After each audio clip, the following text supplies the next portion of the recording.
कामना है। Good evening my dear all students and love you so much.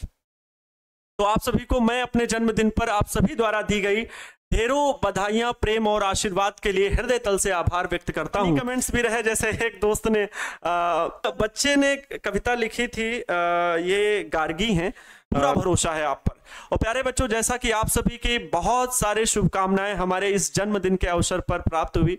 हमारा आज जन्मदिन है और ये जो आज का जन्मदिन है वास्तव में विशेष इसलिए था क्योंकि जब मेरा जन्म भी हुआ था तब भी यही सावन माह के प्रथम सोमवार के दिन हुआ था। तो ये वैसा संयोग है, तो मेरे लिए एक परम सौभाग्य की बात है कि आज वैसा ही संयोग प्राप्त हुआ। तो आप सभी की विशेष दिन से दिन भर आती रही और बहुत बहुत धन्यवाद आप सभी के ऐसे प्यार और स्नेह के लिए जो आप सभी लोग इतना चाहते हैं, इतना पसंद करते हैं, सपोर्ट करते हैं। और इस भरोसे को मजबूत करने के लिए मैं दिन प्रतिदिन मेहनत करता रहूंगा, कोशिशें हमारी जारी रहेंगी आजीवन, ऐसा मैं आपको विश्वास दिलाता हूं। तो आप सभी के द्वारा जो भी हमें बधाइयां दी गई, पहले तो सभी को हृदय तल से बहुत बहुत धन्यवाद। सभी को जय श्री राम, राधे राधे, जय महाकाल, जय महादेव। सभी की रक्षा करे ईश्वर, मेरी ऐसी कामना है। Good evening my dear all students and love you so much. तो आप सभी को मैं अपने जन्मदिन पर आप सभी द्वारा दी गई ढेरों बधाइयां, प्रेम और आशीर्वाद के लिए हृदय तल से आभार व्यक्त करता हूं। और ऐसा हमेशा आपके साथ रिश्ता जुड़ा रहे, ऐसी मेरी कामना है।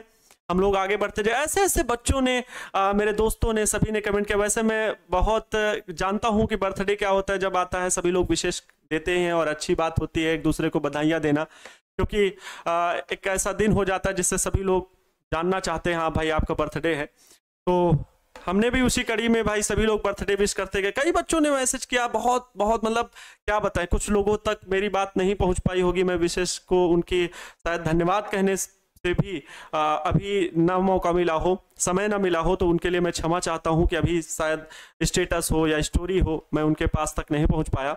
लेकिन बहुत बहुत कुछ इनडायरेक्टली आईडीज बनी हुई हैं, फेसबुक हो, इंस्टाग्राम हो, यूट्यूब हो, जो बच्चे इतना प्रेम और स्नेह करते हैं। लेकिन वो कहीं से भी अगर मुझे देख रहे हैं तो मेरा उनके लिए सहृदय धन्यवाद हमेशा रहेगा और जो भी मुझसे हो सकता है मैं उनके लिए जीवन भर करने को तैयार हूँ। बहुत सारे कुछ फनी कमेंट्स भी रहे, जैसे एक दोस्त ने कमेंट मेरा मतलब स्टेटस लगाया हुआ था कि दोस्त आप जियो इतना कि जियो सस्ता हो जाए आप इतना जियो कि जियो सस्ता हो जाए। ऐसे बहुत सारे कमेंट थे। एक बच्चे ने कविता लिखी थी, ये गार्गी हैं, लड़की है कटिहार से, जिसने बहुत अच्छी कविता लिखी, मैं पढ़ना चाहूंगा। वैसे बहुत सारे बच्चों ने ऐसे ही कुछ छोटे छोटे स्टेटस कमेंट करके मुझे भेजे, तो मैं उनका हृदय तल से आभार पुनः व्यक्त करता हूं। लेकिन इस कविता को मैं आप सभी के सामने पढ़ना चाहूंगा। बहुत अच्छी लगी मुझे कि 11th के स्टूडेंट, 12th के स्टूडेंट इतना प्रेम करते हैं और कितना समय निकाला होगा इन शब्दों को लिखने के लिए। मुझे अच्छा लगा, मैं आपके सामने बोलना चाहूंगा। मुझे लगता है इन पंक्तियों में आप सभी का प्रेम है, सभी की बातें छिपी हुई हैं जितने, क्योंकि भाई क्लास से जुड़ी बातें होती हैं, आप लोग इनडायरेक्टली सभी एक दूसरे से सभी भावनाएं समझते हैं, वैसी कुछ बातें हैं। चलिए पढ़ते हैं और उसके बाद फिर क्लास को कंटिन्यू करेंगे। ये है हमारे फिजिक्स के टीचर। कुछ पोयम इस प्रकार से है। ये है हमारे फिजिक्स के टीचर, इनमें है कई नई फीचर, पढ़ाना उनका है एक गुण, ना है उनमें कोई अवगुण। साइंस में है वे हमारे लीडर, प्रॉब्लम सॉल्व करें जैसे कंप्यूटर, हम न करें कभी उनकी निंदा, दिखने में एकदम है गोविंदा। टीचर जी हैं इतने गुणवान, बच्चों का कर दें कल्याण। टीचर जी हैं ऐसे महाज्ञानी, बच्चों की डाउट को खत्म कर दें कहानी। इनका स्वभाव जैसे शीतल जल इनका स्वभाव जैसे शीतल जल, क्वेश्चन इनके आगे जाए पिघल। ये है हमारे शेर खान, फिजिक्स में बसती है इनकी जान। लीडर जी हैं फिजिक्स की हस्ती, इनका नाम है आनंद अवस्थी। पहुंचा दें बच्चों को उनको शिखर, राय बरेली में है इनका घर। गोलुआ है इनका एग्जाम्पल में मेन, हमें दिलाएं न्यूमेरिकल से चैन क्योंकि शायद गए थे ये इंग्लैंड बहुत अच्छे अच्छे शब्द जोड़े हैं। ये है हमारे न्यूटन सर, ये है हमारे न्यूटन सर, बच्चों के भविष्य की है इनको फिक्र। इनका मोटिवेशन है ऐसा मस्त, डिमोटिवेशन हो जाए निरस्त। गाते हैं इतना प्यारा, झूम उठे ये जग सारा। फिजिक्स के हैं ये सुपरमैन, फिजिक्स के हैं ये सुपरमैन, विद्यार्थी सभी हैं इनके फैन। गुरुजी हमें ऐसे समझाते, कॉन्सेप्ट डायरेक्ट मस्तिष्क में घुसाते। कितना भी लिखूं इन पर अल्प है, कितना भी लिखूं इन पर अल्प है।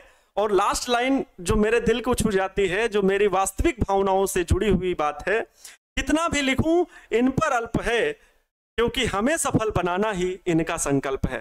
तो गार्गी जी आपने फिर लिखा, गुरु जी के शुभ चरणों में यह कविता उनके जन्मदिन पर समर्पित है। तो गार्गी जी बहुत बहुत धन्यवाद आपका कि आपने ऐसी पंक्तियां हमारे लिए लिखी, और हमारा परिवार यूं ही बना रहे, और हम सभी लोग जो हमारा जीवन का उद्देश्य है, क्योंकि कहते हैं उद्देश्य की प्राप्ति के लिए ही जीवन का निर्माण होता है, और वास्तविक या सार्थक जीवन का निर्माण बल्कि कर्मों से होता है। कर्म कैसे बनते हैं? तो हमारे महान पुरुषार्थ से बनते हैं, क्योंकि जीवन में अगर किसी भी लक्ष्य की प्राप्ति करनी है तो हमें 4 उद्देश्य अपने जीवन में अपनाने चाहिए: धर्म, कर्म, काम और मोक्ष।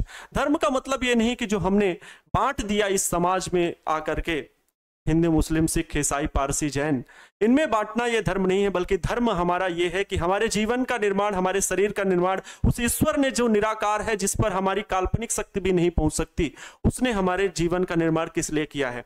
अगर आप किसी राह पर चल चुके हैं और आपको अब अच्छा लग रहा है कि हमारे लिए यही काम अच्छा है, पैसा रुपया मायने नहीं रखता, बल्कि आपकी सोच निर्भर करती है कि आप कितना बड़ा करना चाहते हैं।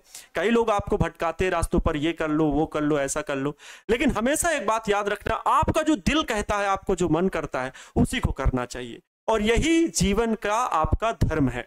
आप गुणवान हो, आपका चरित्र का निर्माण अच्छा हो, आपके व्यक्तित्व का अच्छा निर्माण हो, यही आपका धर्म है। कर्म यह होता है कि आप जिस क्षेत्र में कर रहे हैं बस उसे सकुशलता से करते रहें, जितनी मेहनत कर सकते हैं, जितने आपकी शारीरिक क्षमता है, सामर्थ्य है, उसको पूरा लगाने की कोशिश करें। यह है आपका कर्म। कर्म आपका किसी भी क्षेत्र में हो सकता है। कोई बच्चा डांस में अच्छा है, कोई बच्चा सिंगिंग में अच्छा है, कोई बच्चा पेंटिंग में अच्छा है, कोई बच्चा पढ़ने में लिखने में अच्छा है, कोई बच्चा का डिसीजन मेकिंग पावर बहुत ज्यादा अच्छी स्ट्रांग है, किसी का इलेक्ट्रिकल में मन लगता है, किसी का मोटर बाइक व्हीकल में बनाने में या उनको टेक्नोलॉजी को समझने में मन लगता है। बहुत सारे कार्य हैं, अनंत कार्य हैं। आप जो भी क्षेत्र देखेंगे, कर्म क्षेत्र बहुत बड़ा है। एक टीचर भी बनना है, किसी को डॉक्टर बनना है, किसी को इंजीनियर बनना है, कोई डिफेंस में जाना चाहता है, कोई रनिंग अच्छी करता है, ठीक है, कोई बॉक्सिंग अच्छी करता है, कोई क्रिकेट अच्छा खेलता है। लेकिन अपनी फील्ड को चुनना आपके जीवन का उद्देश्य अगर है, तो पहले यह समझ लें कि हमारे जीवन की मजबूत कड़ी कौन सी है। क्या हम वास्तव में अच्छा क्रिकेट खेल पा रहे हैं, या लोग हमारी प्रशंसा कर रहे हैं, और अगर कर रहे हैं तो उसमें मैं निपुण हूं कि नहीं, यह समय उचित है कि नहीं, इसका ध्यान देना बहुत ज्यादा आवश्यक है। ठीक है, तो ये आपका कर्म होना चाहिए। काम का मतलब है कि हम अपने जैसे और कई लोगों का निर्माण करें, काम ये होता है। ठीक है, काम का अर्थ ये होता है कि आप अपने ही जैसे लोगों का कितना निर्माण कर पा रहे हैं, ये है वास्तव में आपका काम। और फिर उसके बाद मोक्ष। आप जब धर्म आपका अच्छा होगा, जब आपका कर्म अच्छा होगा, जब आपका काम अच्छा होगा, तो निश्चित रूप से आपको मोक्ष की प्राप्ति होगी। मोक्ष की प्राप्ति का मतलब है आप अमर हो जाएंगे सदैव। आपको लोग, आपका शरीर नहीं रहा, लेकिन आपके क्षेत्र के लोग, आपके देश के लोग आपके कर्मों से आपको याद करेंगे। ठीक है, बहुत राजा आए, महाराजा आए, बहुत लोगों के पास पैसा रुपया रहा, लेकिन लोगों ने याद उन्हें ही किया जिन्होंने कुछ इस जीवन में करके दिखाया, जो लोग यहां से कुछ करके गए। महाराणा प्रताप जी ने घास की रोटियां खाई, गरीब हो गए अंततः अपने साम्राज्य को बचाने के लिए, लेकिन उन्हें लोग याद करते हैं। स्वामी विवेकानंद जी पूरे भारत भ्रमण करते हुए विदेश तक पहुंचे, उनके पास संपत्ति के नाम पर कुछ भी नहीं था, लेकिन आज उन्हें पूरा विश्व याद करता है। एपीजे अब्दुल कलाम की संपत्ति में, जो कि अभी के आप समझते हैं 21वीं सदी तक थे, उनके जीवन में भी संपत्ति के नाम पर कुछ भी नहीं था। उनके पास बस 2 जोड़ी सूट, 1 जोड़ी चप्पल, कुछ उनकी संपत्ति के साथ मिला हुआ था। तो समझ सकते हैं। और लेकिन आज भी उन्हें देश मिसाइल मैन के नाम से जानता है। ना सिर्फ देश बल्कि विदेशों तक लोग उन्हें याद करते हैं। तो प्यारे साथियों, हमारे जीवन का उद्देश्य रुपया पैसा कमाना नहीं। लोग कहते हैं पैसा ही सब कुछ है, लेकिन पैसा सब कुछ नहीं है। पैसे से बहुत कुछ खरीदा जा सकता है, लेकिन मान, ईमान, इज्जत, शोहरत और व्यक्तित्व का निर्माण पैसों से नहीं हो सकता। अगर आप एक अच्छे व्यक्तित्व के मालिक हैं तो आपके पास धन बखूबी चल के आएगा, उसे आना ही पड़ेगा, क्योंकि आप कर्म करना जानते हैं, आप अपने व्यक्तित्व का निर्माण करना जानते हैं, अपने जीवन को सार्थक उद्देश्यों की ओर लगातार कदम आप चला रहे हैं। तो प्यारे बच्चों, धन को आना ही पड़ेगा, वैभव आपके पास आएगा ही आएगा। ये निपुणता आपके पास होनी चाहिए। और इन्हीं शब्दों के साथ प्यारे बच्चों, मैं अपने इस जो जन्मदिन के अवसर पर था, जो भी शब्द मेरे मुख से निकले हैं वो आप सभी को बस थोड़ा सा मोटिवेट करने के लिए, आपके जीवन को प्रकाश से भरने के लिए, क्योंकि हमारा जीवन को अगर अंधकार से प्रकाश की ओर ले जाना है तो हमारे मस्तिष्क में कुछ बातों के उद्देश्य हमेशा रहने जरूरी है। क्योंकि जब तक आप कोई लक्ष्य नहीं बनाएंगे तब तक आपको मतलब ये लगेगा कि मेरा जीवन निरर्थक है। समझ रहे हैं? तो इस बात को समझना होगा। आप अपने लक्ष्य निर्धारित करें और प्रत्येक दिन उस लक्ष्य की प्राप्ति के लिए कण कण जोड़ते रहें। हम सभी उस बारिश की बूंद की तरह हैं। बारिश की बूंद कहीं किसी परिस्थिति में गिर गई, कोई गंदे नाले में गिर गई, कहीं गंगा जल में गिर गई, बूंद वही थी। अर्थात प्यारे बच्चों, हम किसी धर्म में गए, किसी जाति में गए, किसी परिस्थिति में विशेष में फंस गए कि हमारे पास तो पैसा नहीं है, हमारे पास तो ऐसी चीजें नहीं है। लेकिन प्यारे बच्चों, ऐसा नहीं है। बूंद वही है, आपके पास भी वही शक्ति है, आपके पास भी वही शीतलता है। ईश्वर ने हर जगह पर बांट दिया है बस हमको। इस वजह से इस बात का ध्यान रखें, आप भी वही इंसान का अवतार हैं। मानवता अपने अंदर व्याप्त रखें और कहीं भी किसी भी क्षेत्र से जुड़े हों, आप अपने स्वयं का निर्माण व्यक्तित्व का कर लें, क्षेत्र अपने आप सुधर जाएगा, राष्ट्र निर्माण अपने आप हो जाएगा। और राष्ट्र निर्माण के लिए हमेशा दिल में देशभक्ति के लिए, अपनी जन्मभूमि के लिए, अपनी मातृभूमि के लिए बलिदान देने के लिए एक भाव रहना चाहिए, उसके लिए काम करने के लिए एक भाव रहना चाहिए। यही आपको महान बनाता है। इन्हीं बातों से विदा लेता हूं प्यारे बच्चों। किसके लिए? अपने इन मोटिवेशन शब्दों से। अब क्लास को कंटिन्यू करेंगे। जो हमारा आज का 40 क्वेश्चन पढ़ने का उद्देश्य है उसको आगे जारी रखेंगे, है ना। फटे जूते पहनकर आसमान पे चढ़े थे और हमारे सपने हमेशा औकात से बड़े थे।